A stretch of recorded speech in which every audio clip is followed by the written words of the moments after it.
Our aim with these roundtables is to convene a wide range of individuals from diverse backgrounds to discuss ways in which we all can create opportunities for girls, young women, and non-binary students to raise their voice and follow their passions for STEM careers. And I would be remiss if I didn't say actually STEAM careers. I think it's important to note that at the ESA Foundation, we recognize that gender is a reflection of identity, biology, and expression. Today, I'd like to thank our friends at Google who are committed partners in helping us bring this series together, and in addition, supporting our scholars. Alongside them today, I also see a few in the quote unquote audience. I see a few other industry partners like Take-Two and Disney who are joining us.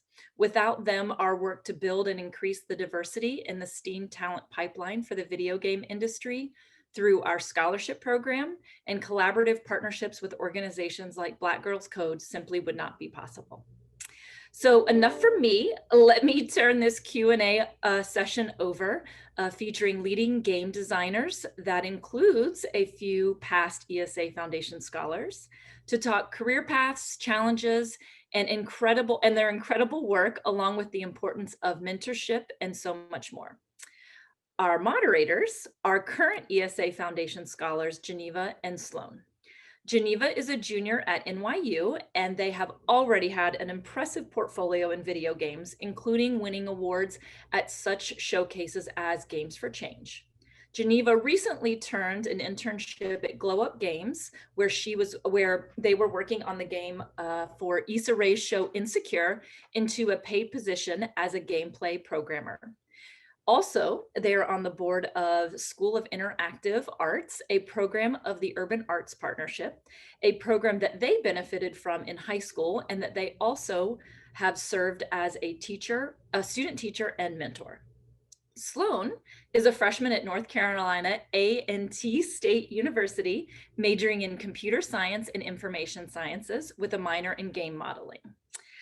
She has already had an internship or two at Google and Microsoft, and this summer will be joining Disney. She has been passionate about making video games and coding for a long time, including making technology accessible for kids from disadvantaged communities. In addition to dedicating her time to programs like Black Girls Code and Chick Tech, she also founded Kid Tech Express, a tech club that teaches computer literacy and coding fundamentals to students in underrepresented communities. So please give these amazing individuals some love in the chat.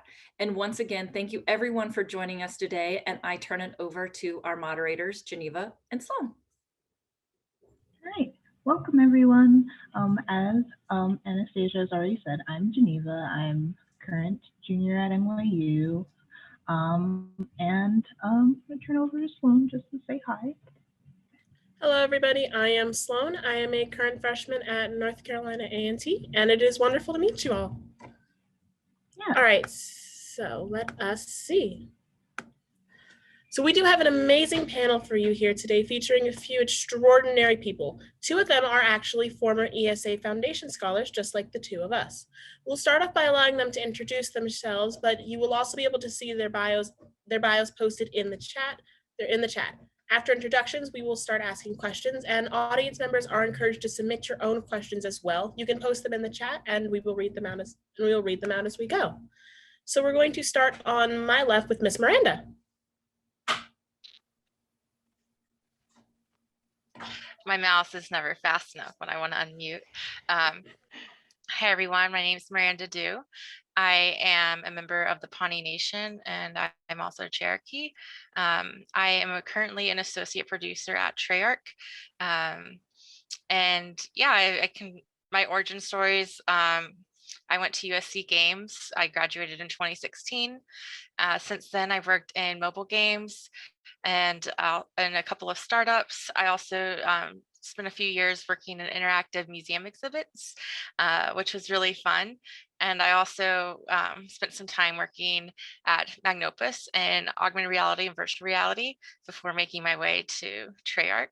I kind of always knew I wanted to be involved in the arts, and I went to Carnegie Mellon's National High School Game Academy program in high school, which really helped me fall in love with making games and the production side of things. And so I'm really excited to have, made it where I am today. And I couldn't have done that without ESA. It is wonderful to have you here, Ms. Miranda. But next we are going to move on to Ms. Jessica, who is at my bottom left. Whenever you're ready. Hello, I'm Jessica Villarreal, and I am the co-founder of Voyager VR, and we are an XR development studio currently working on our own 10+ player co-op VR and non-VR desktop PC game called Alien Dawn that's available right now for free on the Steam playtest. And previously, I was an on-air host doing video game coverage since about 2006. Very nice. Moving on to our final participant is Miss Angel. Whenever you're ready. Hi, my name's Angel, and I work as a senior technical mocap animator at 343 Industries. I'm working on developing the new Halo Infinite game, which I'm really excited about. So some of my professional work includes supporting animation teams, writing tools, developing pipelines, capturing motion capture data. So I essentially landed myself in a role that mixes art and engineering together, and I truly found myself. Nice. All right, so a question for Angel and Miranda, since you both studied game design in college. What would you say are a few highlights from your experience there, and did any mentors or organizations during that time help you move towards your career in game design?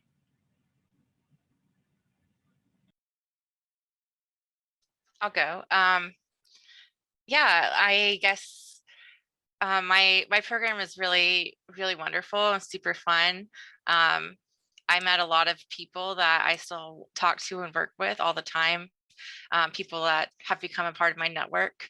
As far as mentors go, like a lot of my professors are very, very open to always talking about our careers and helping us out. And that was really, really great to have that support. I also was able to make contacts in the industry very easily through USC. So I gained a variety of different mentors throughout my time in university. I also connected with Elizabeth Lawpensay, who has kind of developed a Indigenous video game developer coalition of people. That she's probably been one of my strongest advocates and mentors in the industry as an Indigenous woman. So yeah, I had a lot of opportunities to gain that.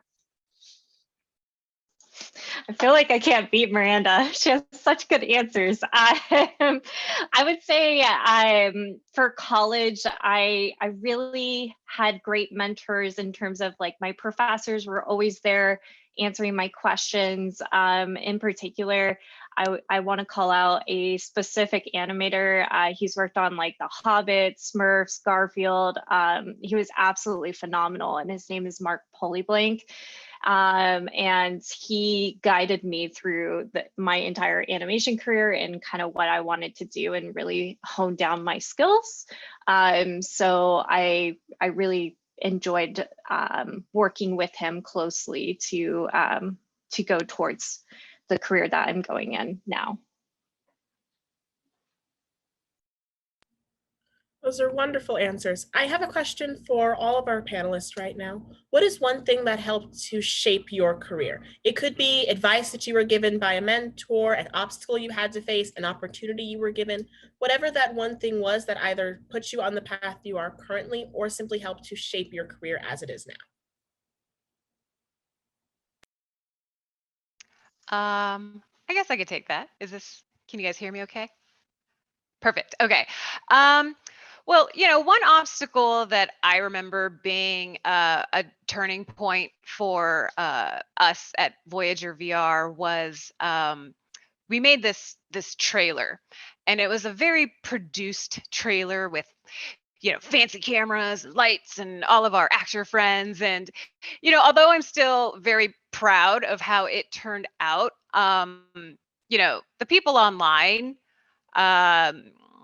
hated it.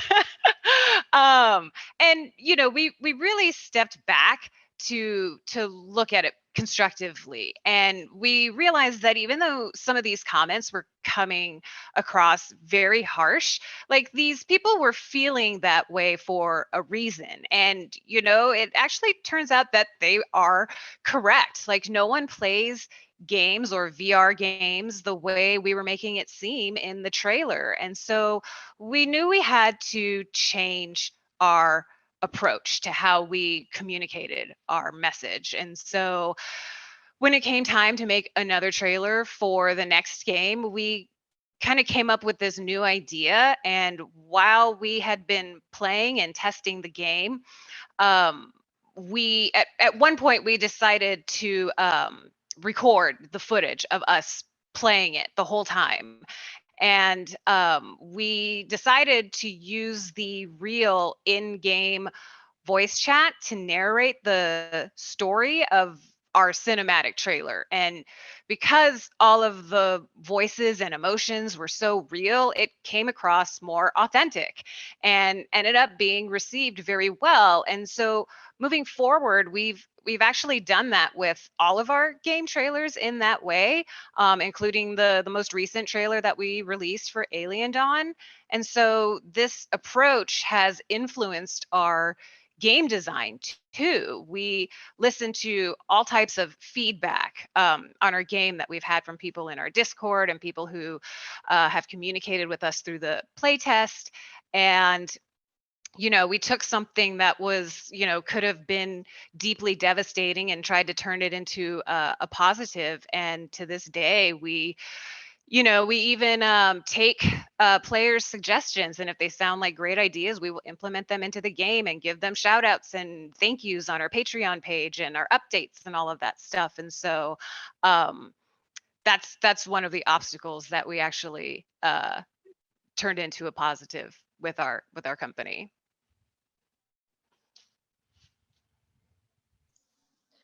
For me, so one or two things that shaped my career is you're always going to learn, and you need to keep learning. Have an open mind for that and continue to network. I can't stress enough, it doesn't stop when you get the job. You're going to keep making those friends, and some of the people that you meet in your professional career will become your long-lasting friends. So always be there for them. I have friends that have been in the industry for decades now, and it's just great to get their advice. Look to always to understand people and continue to have a growth mindset is another great point or advice I would give. And then always be kind and humble about the work that you do. Give credit where it's due. That's lovely. I love that. Yeah. I think one of the biggest things I learned was just that no one knows what they're doing all the time, and that we will always all face like times of fear and unknowns, and that it's just important to like remain confident in yourself. And that's kind of guided me a lot throughout my career. Just I may not exactly know what I'm getting myself into, but I know that I have the skills and the tools to make my way through any situation that's thrown my way. So that was probably the most helpful for me. Wonderful. So a question for Jessica, since your path into game design and such is a little different. So how did your work as an on-camera host and producer inform your work in creating games? Yeah, that's a really good question. It was actually more the opposite, in that game design influenced the hosting. And when I say it influenced it, it's because game design made me realize that I had sort of reached my fulfillment level of what I wanted to achieve in a hosting career. And it made me realize I was ready for something new and something different and something challenging, because I feel like it was exercising a part of my creativity that had never really been explored before. So it was very exciting for me. But it's actually come full circle now. And my hosting skills are influencing my game creation because I recently started broadcasting live on Twitch. Using that on-camera presence again to talk about my work and stream my level design or environment design or game design. And that's been a lot of fun because, you know, people who will watch, when they're watching, I'll kind of describe what it is that I'm doing and like teach them, if you will, what it is that I'm doing and even take suggestions from them. And so it's been really cool to kind of revisit that hosting experience, but while working and while interacting and engaging with an audience. And as you can see, my sign behind me, my little Unreal corner is what I call it. And so yeah, we're back to that. Yeah, that's so cool. And Thank also you. for Angel and Miranda, you're on teams that are, you know, super huge because they're produced by AAA companies. So as team members, are you able to bring your own backgrounds and perspectives into play while making games? Yeah, I would say like the best part about working at a really big studio is that there's a lot of people that you can talk to and find similar interests. I think I'm a very like outspoken and outgoing person, so I've kind of, you know, made my way into everyone's circles. um and so I've kind of established myself as like one of, you know, the most vocal Indigenous person at all of Activision. So if there's anything that comes up, people in Activision and other studios come to me, which is really cool to kind of get feedback and things like that. And then I would say that the best part about, you know, the team I work on is it's very collaborative, and people are open to ideas and suggestions. And whenever there's, you know, we're, you know, trying to start focusing on something new, we really take into account everyone's ideas and thoughts. So I feel like it's a very comfortable place for me to share my ideas and my identities. I don't know if that's the same everywhere, but that's been my experience, and I'm really grateful for that. Yep, same here. When I actually have a couple examples of this. When I first got hired at 343, I entered in a Halo tournament held by my studio. And at the time, I didn't know anything about Halo. I've never played Halo. I didn't know about the story or anything like that. But I ended up kicking ass, getting second place with my team, and I was dubbed officially Angel of Death. So when I walk down like the hallways, people are like, "Oh, that's Angel of Death. Oh, look at her." And so I had so much fun, and it was so exciting to play this game. So I ended up asking, you know, the marketing team as well as the designers, you know, as well as myself, like, why had I never played this game before? It wasn't easy to jump in or learn how to play, and I didn't even know about the compelling story that came with it. And I felt like it wasn't developed or marketed towards me. And so when I gave this feedback, we addressed it, which was really exciting to have the support of the company. As well as there was this another time, and this was more on the company culture, when I noticed that I kept receiving male swag, which what I mean by that is like male t-shirt cuts. Nothing was really girly, I guess, if you want to say that. But basically, I wanted something bright, hot pink, and Halo inspired with a feminine touch, something that I was proud to wear in the office. So that's when I pitched an idea to have a girly Halo sweater that anyone could get for their daughters, sisters, wives, aunts. So anyways, I actually helped develop the first Halo sweater for women. And it was great to have the company support me in this action. So yeah. That is so cool. That just looks amazing. That's amazing to hear. Going off of your story, especially with that experience of feeling that things are not tailored to women or to us as a community within both technology and game development. One of the largest problems that young people or anyone attempting to break into the field face is imposter syndrome, or feeling as though they're being pushed out. Have you guys ever experienced this? And if so, how did you deal with it, or how are you currently dealing with it?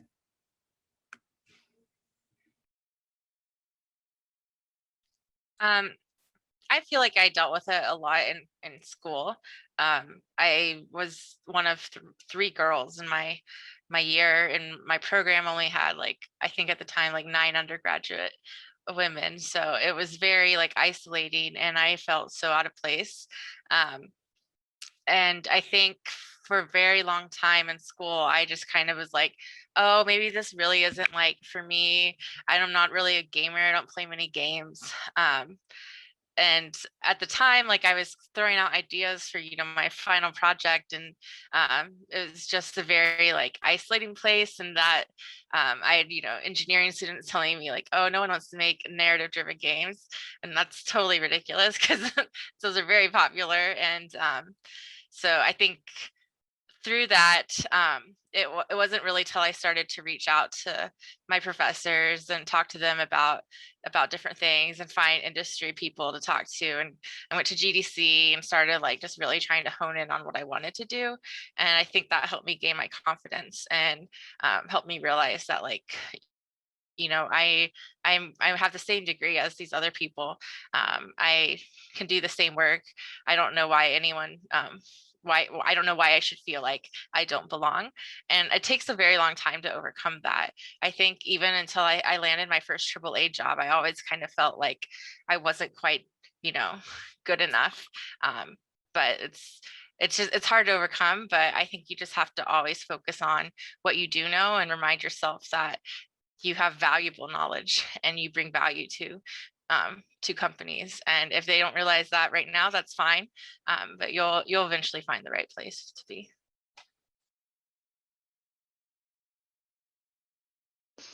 Um, that's such a wonderful question. And, I'm actually very happy that you bring it up because it seems like it needs to be talked about more, because it does leave the person with such a feeling of vulnerability. But I think we've all been there, me especially, because or me specifically, I should say, because I am self-taught.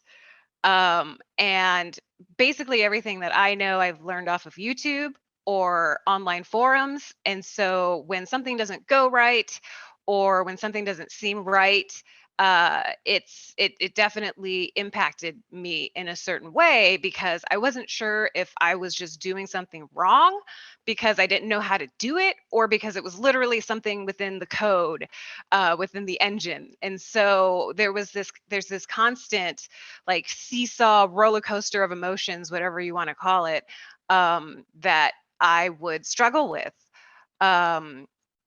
But luckily I have a wonderful business partner, and some wonderful, like a wonderful support group with friends and family who just basically kick me in the butt and tell me that what it is that I'm working on and working towards. It's not easy, it's not easy. And so I think everyone is going to feel like that at some point in their careers. But you have to, you just have to remember that the decisions that you are making, you're making them, they're the right decisions in the moment. And so all you can do is just do your best and keep trying, and just know that you just got to believe in yourself and believe that you are doing the right thing. So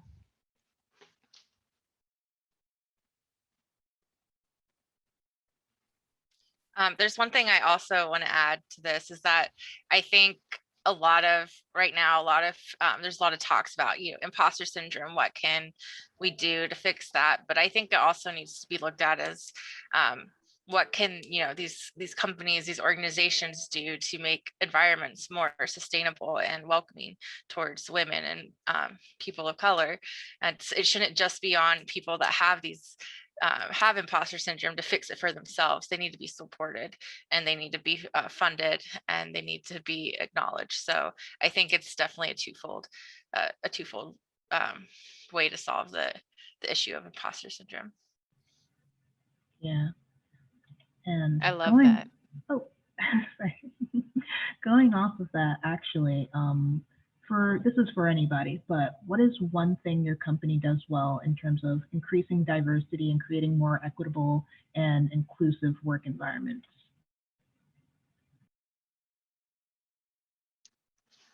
I can take that.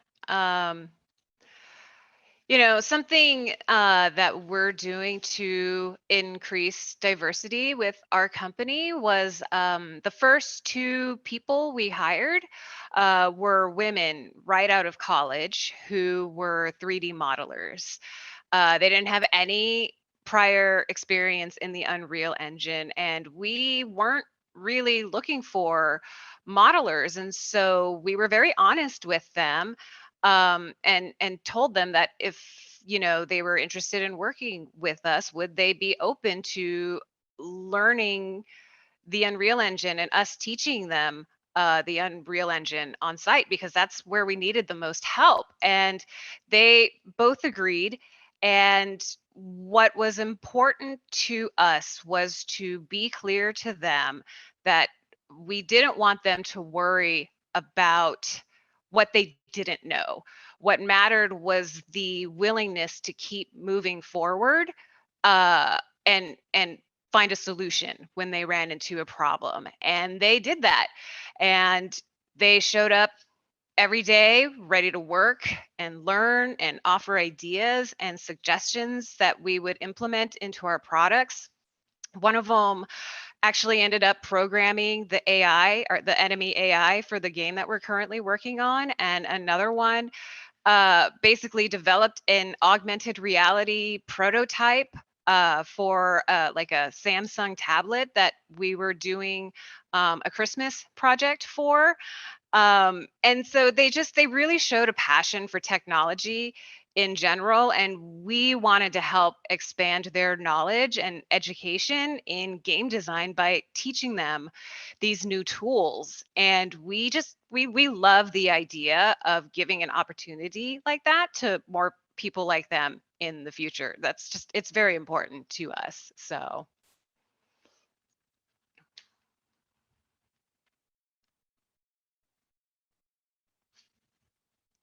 I can talk a little bit too. So one thing I forgot to mention in my introduction is I am the chair for the Los Angeles chapter of the International Game Developers Association. And so part of what I love doing is creating community events and community spaces for people to network and learn. And so we've really made it a priority with our organization to put diversity on the forefront. And that comes with really evaluating what the topics we're talking about, because we want to make sure we appeal to a wide variety of people. And then every time we have a panel, we're always looking for women that can speak to that panel, people of color that can speak to that topic, even if it's really, really challenging to find those people because they may not be well represented. We could really make an effort, and we go out of our way. But thankfully, during this time where we're all virtual, it is a little bit easier. But there are points where we're like, okay, well, this panel is just going to be white men because we can't find anyone. So I think we should postpone it a bit so we can find other people. And I think it's making that space and being very clear about that. That's your priority is really important. And I like to see that happen in the games industry. So that's how I tackle it with IGDA.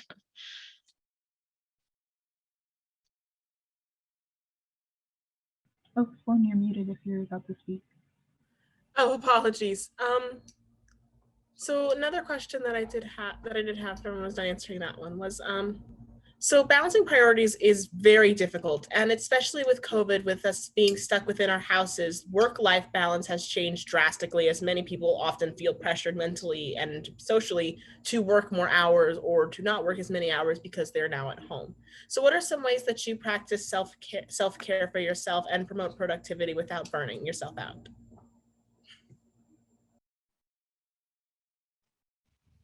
That is a brilliant question. So recently I've actually picked up meditation, which our company actually holds classes on meditation and how to be like self-aware and conscious of what you're feeling, which is, it helps me really assess just what I'm going through during that day. And then being able to meditate and like take a step back from work is always nice. Going out on walks, making sure I'm eating healthy is another one. If I am feeling burnt out, being able to notify my manager or my lead, because they're going to take care of me. They're going to be able to help delegate out work, or help me take off some time for work.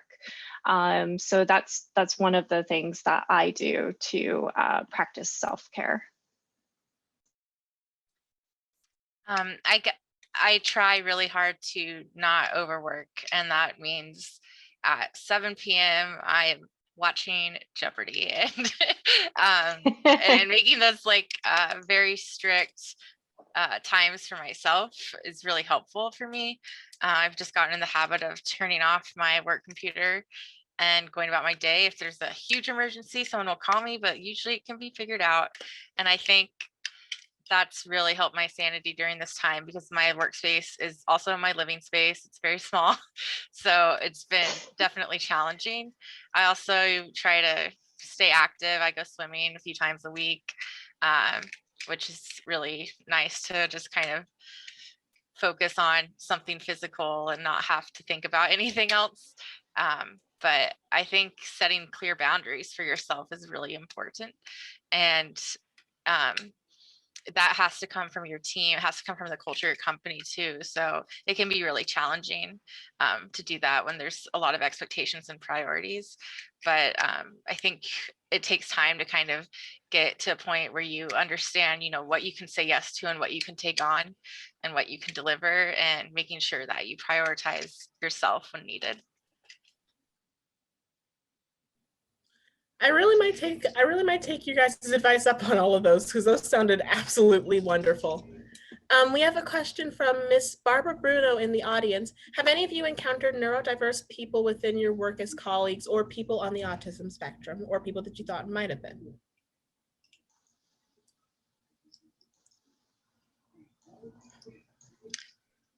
Yeah, I'm pretty sure I've probably worked with a few neurodiverse people, and I have a couple friends that I've worked with that are neurodiverse, and it's never really been an issue for me. My approach to producing work is people first. I make sure I know my team pretty well. I try to understand communication styles, and if there's something happening where we're not communicating properly or things aren't getting done, it's about being able to communicate with that person, have a discussion, and try to find solutions that benefit everyone.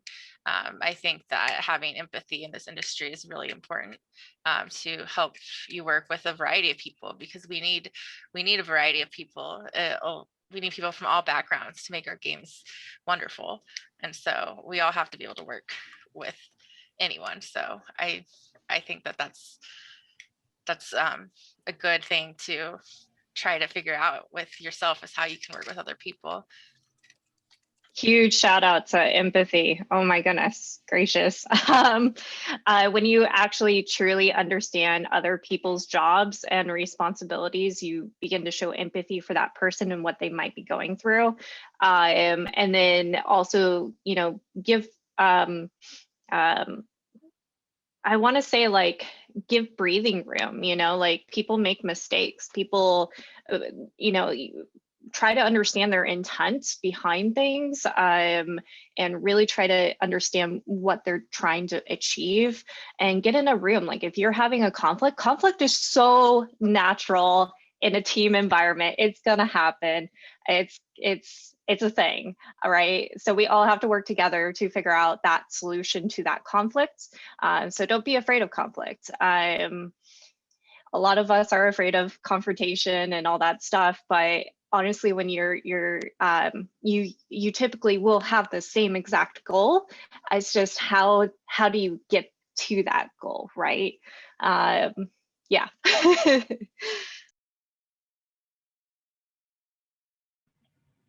All right, those were all wonderful answers.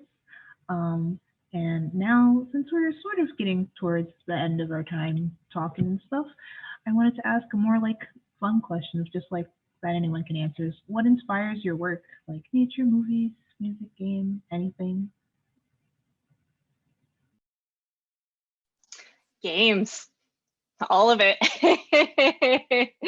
I play a lot of games. I play a lot of variety of games. It really helps me understand different perspectives. I usually try to pick up games that I typically wouldn't play, and I actually end up having so much fun, especially when it comes to like indie games. Like I consider myself more of a AAA gamer, but like I bet you could even see like God of War statue and like League of Legends stuff from behind me, but I will play games that I normally don't play and try to really understand that perspective, or try to understand those experiences, and kind of that inspires my work.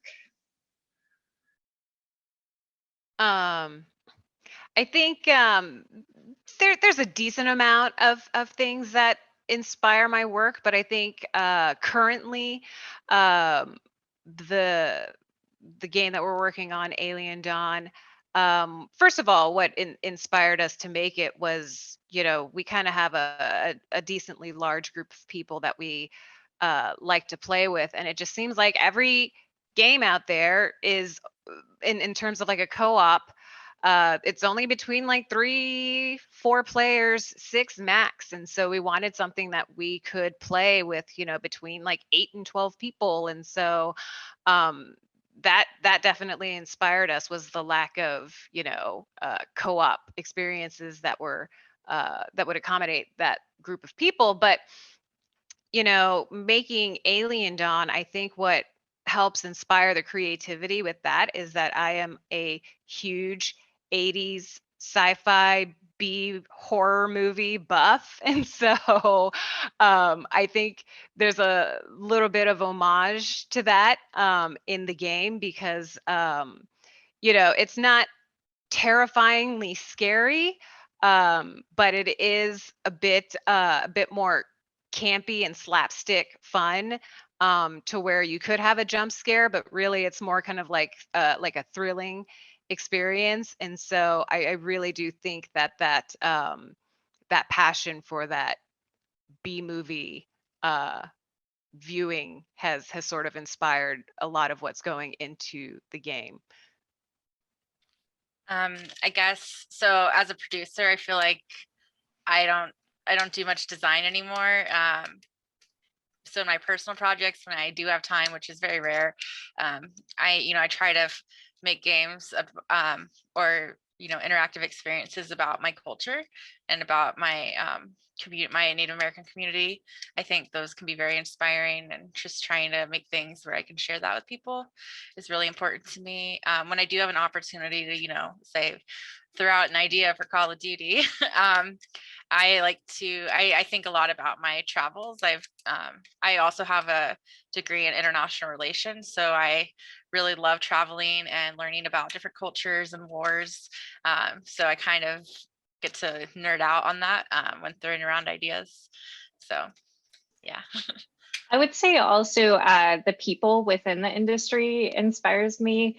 I work with some of the most talented individuals, that like super incredibly smart people, and just working with them day to day, watching their talks on GDC, SIGGRAPH, like those people are so inspiring with me, and I'm so incredibly lucky to be able to work with them.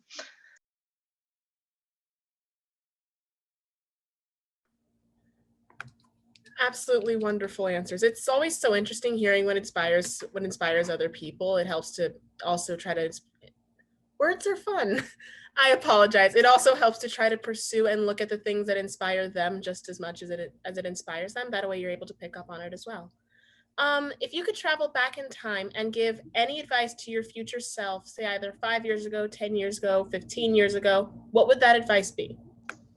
Remembering you always have a voice. It took me a long time to realize I have a voice and to speak up, give feedback, and don't let anyone else tell you otherwise. I've been told literally flat out to my face, girls don't play games. Why are you in this industry?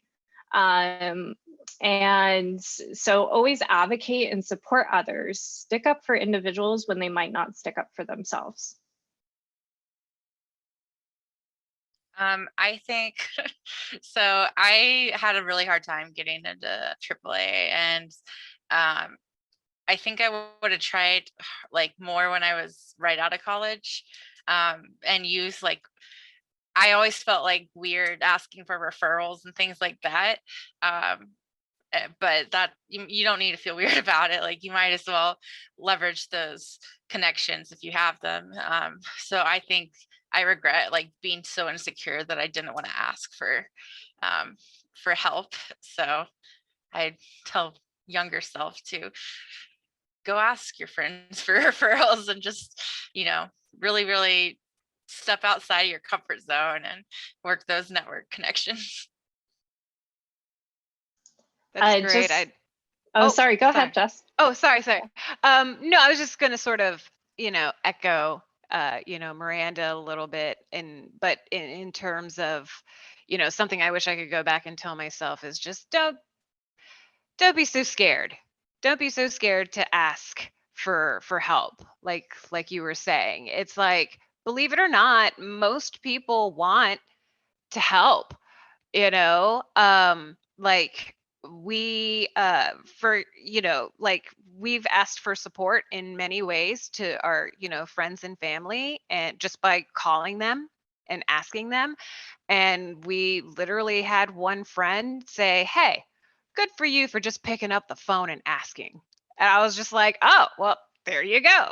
And so I know it can seem a little scary because no one wants to seem like they're putting out somebody else by asking them for something, but it really does seem like more people want to help than not. And so, I mean, you can ask and they might say no, but at least you tried. So Yeah. And like, one thing I want to say about that is, I get so many LinkedIn messages from, guys in college asking me for help and advice and stuff. I very, very rarely get a woman asking me for advice. And I'm just like, it's such a different like mindset. So I hope all young women, if you ever want to ask me for help, I will answer your LinkedIn message. Just to add on to that, most women don't apply to job positions if they don't meet 100% of the job qualifications. Apply. I can't stress that enough. Just apply. Like I had that barrier right before getting into the industry where I'm like, oh no, I don't meet this one small little word in the job qualifications. I'm gonna move past that. And I actually had a person that he used to work at Blizzard, and he just told me, he's like, what is stopping you from applying? You meet everything. You're perfect for this job. Just apply. And sure enough, got the job, so I can't stress that enough. Do that. Yeah, that is all very good advice, especially because I totally feel that being scared and being like, I'm not going to get the job feeling. But to switch gears sort of, to Miranda and Angel, I wanted to ask if you could each share an anecdote about what it was like when the first game you helped create and get launched. Like, what was that like, or what was it like seeing people play a game at like a big convention like E3 or GDC or something like that? My first game was actually like a small indie studio. It was a party game called Emoji Charades. And I actually got laid off before it came out because they didn't have funding for me. So that was really cool though, just to like see. I was an intern there first and then kind of moved over full time to being a production assistant. And so it was really cool to see our ideas like come to life and to have it play tested with people. And then I remember when it came out and being able to download it on the App Store, like it was just a really cool feeling to like have that first published game come out. And then I would say like my second, I guess technically my second game is Call of Duty Black Ops Cold War, and that was like probably like the best feeling ever. Just thinking about how 10 years ago, I was trying to apply to school and wanted to make games, and it was just a really special moment, and really kind of affirmed to me that like everything I've been working on the past 5 years has led me to that point. And it was cool. My parents were so proud of me, and they like sent me flowers and all this stuff. And but yeah, just kind of, it's always wonderful to see like your hard work come out and see people happy and ready to play it. I also had people find me on Twitter, and like Native American kids would message me and say like, oh my gosh, it's so cool that Native American helped make this game. And I think that's what really like warmed my heart the most and made me really proud of the work I did. Yeah, same here. I was extremely like, it's hard feeling to describe, but ecstatic and excited when I see Halo Infinite trailers being launched and just seeing like all the community and the players just like jaw dropping.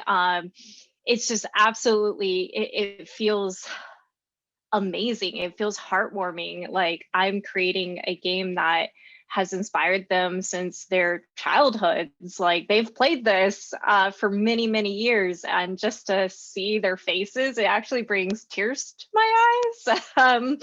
So I will sit there and just watch those videos from our community, and just I don't know, like it just brings that heartwarming feeling to me each time I watch them. And I think I've watched one video like at least 50 times, and I'm like, oh my gosh, I love this reaction from this one guy. And it just makes me go to work the next day and want to work on Halo. So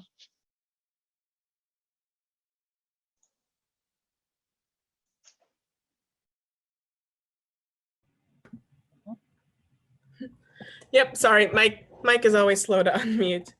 Absolutely wonderful answers. A question from the chat as I attempt to scroll to refind it because my computer does not like cooperating. How do you think bringing programming tools and coding to the young or next generation of coders can change the future of the gaming landscape?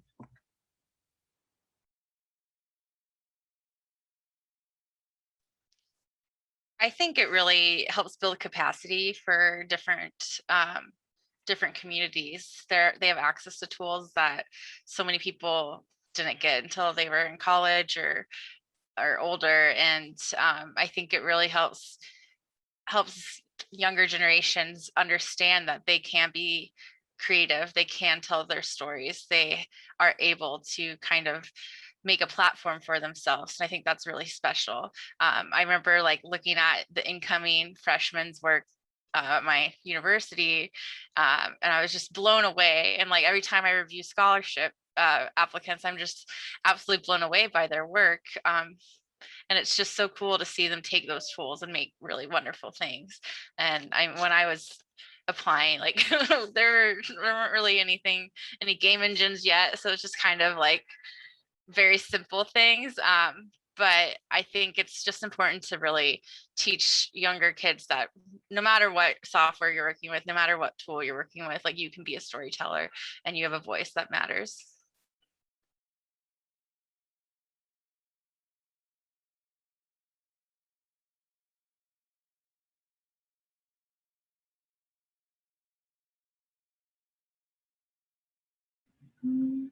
Guess we're Okay. done with that one. Yeah.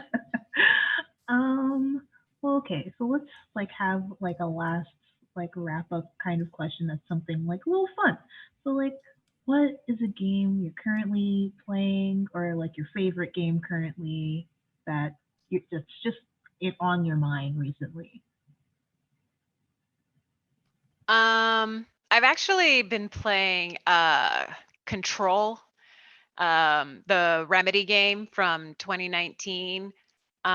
It was on sale on Steam, and I saw how much praise it had gotten, and you know that it was like nominated for Game of the Year in 2019 and all of this stuff, and I was just like done, bought. And I see why it was so well received because it's extremely well done. I'm very impressed with it. Uh I'm really impressed with like literally every aspect of the game, including the sound design. Like something the sound design really sticks out to me in that game, but I just want to keep exploring it because I'm having a really good time with it.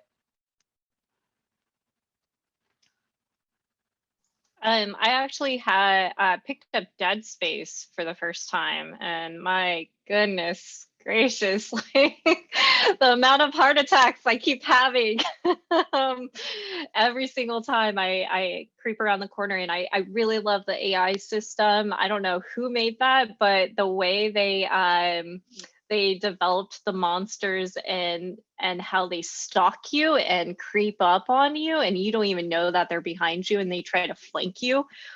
So brilliant. I love it so much. I'm working my way through that game very, very slowly. I'm not really playing too much right now other than Call of Duty. But I think one of my favorite games like ever, probably one of the first games that really made me want to make games, was the Nancy Drew series. And I think that it was just such a special series because it really spoke to girls and they were designed for girls. And I know that the studio's like kind of not doing much anymore, but it's always been my dream to work there. I even like wrote a fan letter when I was going to college. And because of that, I got to like meet the CEO at the time, and she became a mentor, and we still talk today. But I think it was just so empowering to see those worlds come to life with a female protagonist. And it really gave me that sense of adventure. And so that's definitely my favorite game franchise. If I can just hop in, I just have to let Angel know that I love Dead Space, and that's so cool that you're playing it because it is one of like truly, like I was saying, how big of a horror fan I am. Like that game truly was like one of the scariest games that I've ever played, and it just felt so real and visceral. And I was amazed at how claustrophobic that game made me feel. That's something I haven't quite really felt in another game, and so I just wanted to comment on that because I got like super excited when you said you were playing Dead Space. So I just started too, and I'm at like I think I'm at the I don't even know what you call it. They keep all the infants there in glass cases, and I'm like, oh no. Yep. No. Yep. Well, now I have to go look up that game. That alone just got my attention. Yes. Oh, you should. All the infants are monsters, and I'm like, yes. No. That's right. Oh, and they come like crawling towards you. Oh yeah. And they jump, and I'm Yep. No, check it out for sure. It's definitely a shocker. So yeah. Awesome. I will watch someone play that, but I'm just very fragile when it comes to anything that like even feels like it's gonna have a jump scare. I can't do it. Yeah, I really can't wait for Resident Evil Village to come out. Like that is the next big game I'm really excited for. I played Resident Evil 2, the remake, and it was phenomenal. I love being scared out of my mind apparently, and screaming at the top of my lungs, because typically what I'll do is bump up the sound, completely dark in my room. Like I'm ready to play this game. I'm ready to get scared. You were braver than I am. My goodness.